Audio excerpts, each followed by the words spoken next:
Varicose వ్యాధితో బాధపడుతున్నారంట. తక్కువ ఖర్చుతో ట్రీట్మెంట్ కావాలి అనుకుంటే ఎవిస్ హాస్పిటల్ని సంప్రదించండి. నమస్తే రమ్మగారు. నమస్తే జయ. మంచి స్టోరీ ఏదైనా చెప్పండి. సవతి తల్లి, మామూలుగా సవతి తల్లి స్టెప్ మామ్ అనగానే మనకు ఒక దురుద్దేశం ఉంటుంది, బ్యాడ్ ఒపీనియన్ అంతే. ఎందుకంటే ఏ స్త్రీ తన పిల్లల్ని కాని వాళ్ళని పెంచలేదు అని అనిపిస్తుంది. రెండోది సవితి కన్న పిల్లాడు అనేసరికల్లా వాడి మీద ఒక చిన్న చూపు ఉంటుంది. ఈవిడికి సొంతంగా పిల్లలు కలిగేసరికల్లా టాప్ ప్రయారిటీ తన సొంత పిల్లల మీదకి వెళ్ళిపోతుంది. కానీ మనం లోకల్లో మన చుట్టాల్లోనూ బంధువుల్లోనూ చూస్తాం, స్టెప్ మామ్స్ చక్కగా పిల్లల్ని చూసుకున్నది, 4 ముచ్చటగా జరిపించింది, కనపడతారు అక్కడక్కడ. కాకపోతే ప్రపంచం నమ్మదు దాన్ని. పెంపుడు తల్లుల్ని నమ్ముతుంది. వాళ్ళే తెచ్చుకుని పెంచుకున్నారనుకో పిల్లల్ని బాగానే పెంచుకుంటారు. అవును. కానీ సవితి తల్లి మాత్రం ఆ పిల్లల్ని చూడడం కోసమే ఆ ఇంట్లో ప్రవేశించినప్పటికీ ప్రపంచం నమ్మదు. అలాంటి ఒక కథ. ఓ పల్లెటూరులో ఒక రైతు ఉండేవాడట. అయితే అతనికి లేక లేక ఒక కొడుకు కలిగాడు. పిల్లవాడు పుట్టిన కొద్ది రోజులకే భార్య చనిపోయిందట.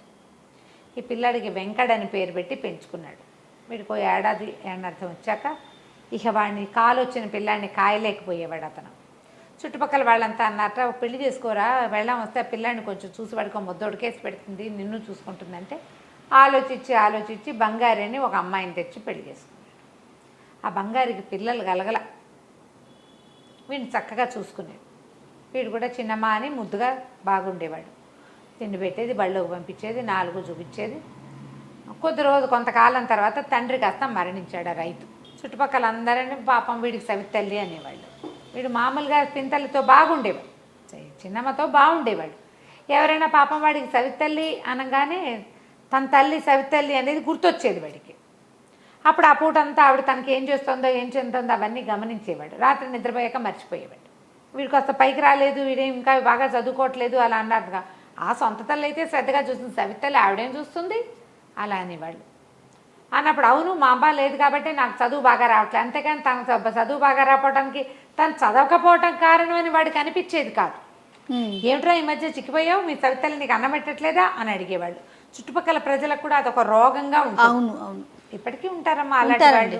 వాళ్ళని నమ్మలేం మనం, అసలు సమాజాన్ని నమ్మలేని స్థితి వస్తూ ఉంటుంది ఇలాంటప్పుడు. ఏదో వీళ్ళ ఐడియాలజీ వీళ్ళ ప్రకారం వీళ్ళు చేసేస్తూ ఉంటారు. అయితే వీడు ఇలా ద్వైతీభావంతో అలా కొట్టుకుపోతూ ఉండేవాడు. ఉంటే సరే ఏమైంది, వాళ్ళ ఆవిడ రోజు దీపం పెట్టుకుని దేవుడి దగ్గర ఏదో చదువుకునేది. ఎవరింట్లోనూ పూజకి వెళ్ళినప్పుడు వాళ్ళు ఏదో ప్రార్థిస్తున్నారు. అప్పుడు వీడికి తట్టింది, మా పిన్నమ్మ ఏం ప్రార్థిస్తుంది రోజు దేవుడి దగ్గర అని. ఆవిడ రోజు దీపం పెట్టుకుని దేవుడా అని ఏదో గొణిగేది. వీడు తను చచ్చిపోవాలనో, తను పైకి రాకూడదనో, తను పాడైపోవాలనో కోరుకుంటుందేమో పింతల్లి అని అనుమానం వాడికి. ఓరిని. సరే ఒకనాడు శ్రద్ధగా విన్నాడు. ఆవిడ ఏం కోరుకుంది, అయ్యా దేవుడా, నా వెంకడు చీమలాంటి వాడుగా, ఆడదానిలాగా ఆకలిగా, తాడుగా, కుండగా ఉండేలా చూడనాయనా అని దండం పెట్టుకుంటుంది. చీమ, ఆడది, ఆకలి, తాడు, కుండ. అర్థం కాల. చీమది ఒక బతుక, ఆడదాంతో జీవితమా? నాకు ఎప్పుడు ఆకలి వేయాలని కోరుకుంటుంది ఏంటి మా పిన్ని? కుండ తాడు. తాడేమిటి, కుండ ఏమిటి? నేను రాజా అయిపోవాలి, మహారాజా అయిపోవాలి, నేను గురువు అయిపోవాలి, అది కదా ఆలోచించాలి. చిచ్చి ఈవిడ ఆలోచనలు బాగోలేదని ఇంటి నుంచి వెళ్ళిపోయాడు. వెళ్ళిపోయి ఎక్కడో ఒక చెట్టు కింద పడుకున్నాడు, ఒక అడవిలో. దాని పక్కన ఒక చచ్చిన ఏనుగు ఉంది. ఆ ఏనుగు చచ్చిపోయిన చోటకి కొంచెం పక్కగా ఉన్న ఒక చెట్టు కొమ్మ మీద పడుకున్నాడు. ఏదో చెట్టుకు 2 కాయలు, పచ్చికాయలే అందితే కోసు తిన్నాడు, నిద్రపోయాడు. తెల్లవారు లేచేసరికల్లా చెట్టు కొమ్మ పక్కనే చచ్చిన ఏనుగు శవం ఉండాలి కదా, అది ప్లేస్ కదిలి ఇంకో చోటు ఉంది. నేను ఎక్కడికైనా వచ్చేసానా అని చూసుకున్నాడు. కాదు, తను ఆ చెట్టు మీదే ఉన్నాడు. ఏనుగే కదిలింది. ఏనుగు ఎట్ట పడిపోయింది, నేను చచ్చిపోయింది కదా. అప్పుడు చూస్తే వాడికి కనపడింది, కొన్ని వేల లక్షల చీమలు ఏనుగుని మోసుకుపోతున్నాయి. చచ్చిన ఏనుగుని మోసుకెళ్ళిపోతాయి, కోట్లు వస్తాయి పట్టుకెళ్ళటానికి. ఒక చీమ తనకంటే 5 రెట్లో 10 రెట్లో బరువు ఎక్కువ ఉన్నదాన్ని మోసుకుపోతూ ఉంటుంది. ఇట్లా డెడ్ బాడీని తీసుకెళ్ళాలంటే కుప్పలు తెప్పలుగా చీమలన్నీ చేరి మోసుకుపోతాడు. నువ్వు మన ఇంట్లో కాక్రోచ్లు మోసుకెళ్ళటం చూస్తున్నాను. మోసుకెళ్తున్నాయి. కొంచెం జరిగి ఏనుగు కొంచెం ముందుకెళ్ళిపోయింది. ఆశ్చర్యపడి, అంటే చీమ అంత చిన్న జంతువు కాదు, పూసిని దీనికి చాలా శక్తి ఉందే. అది ఎప్పుడు సమూహంతో ఉండి పనిచేస్తుంది, నలుగురితో కలిసి ఉంటుంది. రేపటికి సంపాదించుకుంటుంది. వాడికి చీమ మీద అమాంతం గౌరవం పెరిగిపోయింది. మా పిన్ని నన్ను చీమలాగా ఉండాలంది. ఇది కాబోలు ఆవిడ పాయింట్. అర్థమైంది అతనికి. సర్దుకున్నాడు. అక్కడి నుంచి ఏం చేశాడు, ఏదో కాయకాసులు కోసుతున్నాడు. ఒక ఊళ్ళోకి ప్రవేశించాడు. కాళ్ళు పీక్కొస్తున్నాయి. ఒక గుమ్మంలో కూర్చున్నాడు. ఆ గుమ్మంలో ఇంట్లో ఒక రోగిష్ట ఆయన, 2 చిన్నపిల్లలు ఉన్నారు. పిల్లలు ఏదో ఏడుస్తున్నారు. ఏడుపు గొంతులు వినపడుతున్నాయి. వాళ్ళ నాన్న ఎవరు ఉండండర్రా, మీ అమ్మ వచ్చి ఏమైనా చేసి పెడుతుంది, అట్లా గోల్ చేస్తారు అని కేకలేస్తున్నాడు. ఇంతలో ఒక ఆవిడ, అప్పటికి తను కూర్చొని 1 గంట 3/4 గంట అయింది. పిల్లల గోల మామూలుగా లేదు. తండ్రి మూలుగులు కేకలు మామూలుగా లేవు. లేచెళ్ళేందుకు మన వాడికి సత్తా లేదు. ఒక ఆవిడ వచ్చింది.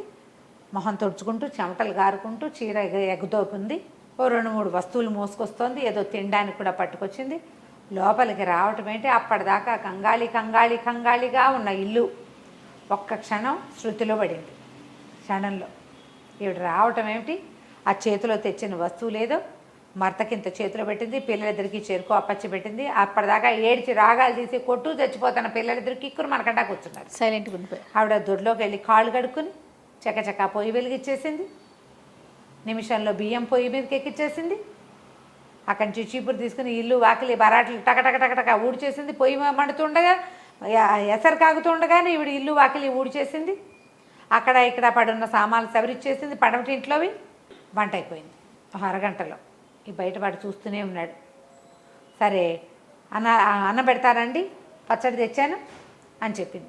పచ్చడి పైనుంచి మజ్జిగ దుత్త తీసి కింద పెట్టింది.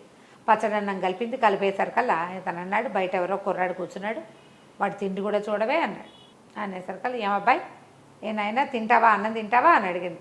వద్దులేండి, మీరు కష్టపడొచ్చారు. కష్టపడి వస్తే ఏమిటి, అన్నం తింటాను కాకపోతే ఎందుకు, రా లోపలికి రా అని వాడిని లాక్కొచ్చింది లోపలికి. బయట కూర్చున్నాడు కదా మన వెంకడు.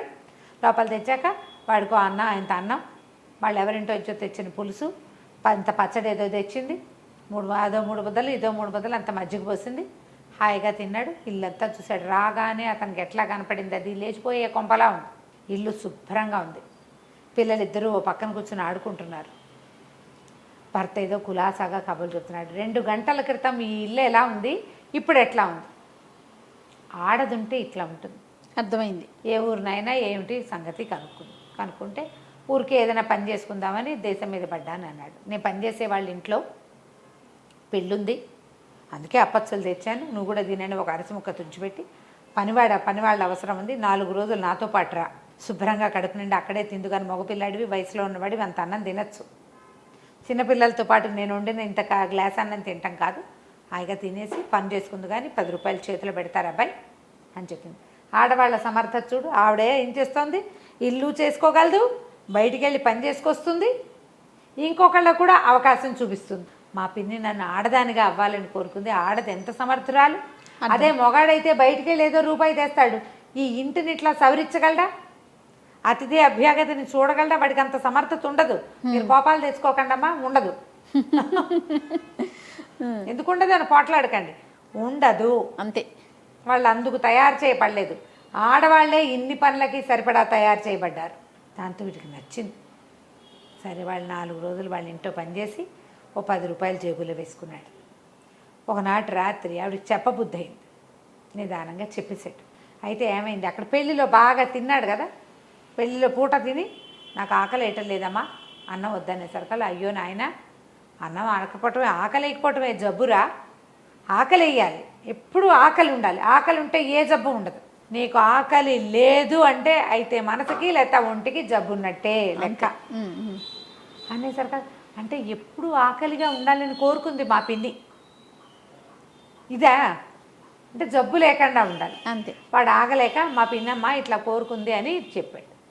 చెప్పేసరికల్లా ఆవిడంది, ఒరే మీ పిన్ని బంగారు పేరు కాదురా, ఆవిడ మనిషి కూడా బంగారమేనా, ఆయన నీతో మంచిగానే ఉంది, ఒక జీవికి ఏం కావాలో అవన్నీ మీ పిన్నికి తెలుసు, అందుకే చెప్పింది, అట్లా అనుకుంటోంది, దేవుడికి దండం పెట్టుకుంటోంది, వెళ్ళిపో, 10 రూపాయలు సంపాదించుకున్నావు, జేబులో డబ్బులు ఉన్నాయి, అన్నం వండిస్తాను, 2 రోజులు నడిస్తే సరిపోతుంది, ఒక 4 రొట్టెలు చేసి ఇచ్చి అంత అన్నం వండి చేతిలో పెట్టి పంపించి వీడి ఇంటికి బయలుదేరాడు. ఇల్లు చేరేసరికి ఏమైంది, ఆ పిన్ని ఒక్కతే ఉంది కదా, వీళ్ళ ఇంట్లో ఎవడో దొంగ జరబడ్డాడు. వీడు ఇంకా దూరంగా ఉన్నాడు. చీకట్న ఎవడో గోడ దూకటం కనపడింది. మన ఇంట్లోకి ఎవరో దూకుతున్నారని వీడు వెనకాల పరిగెత్తుకొచ్చాడు. గోడ దూకి ఈ చిన్న గుడిసెలాగా ఉంటుంది వీళ్ళు పై కప్పు తీసి వాడు ఎవడో లోపలికి దూకాడు. వీడు పరిగెత్తుకుంటూ వెనకాల నుంచి వచ్చేసి గట్టిగా 2 చేతులు పెడరెక్కలు విరిచిపెట్టుకుని పిన్నమా అని కేకేశాడు. ఆ చిన్నమ్మ లేచి వచ్చింది. ఎవర్రా నాయనంటే నేనే. వెంకండి తాడందుకో, వీడిని కట్టేద్దాం, తాడందుకో అని కేకలు పెట్టాడు.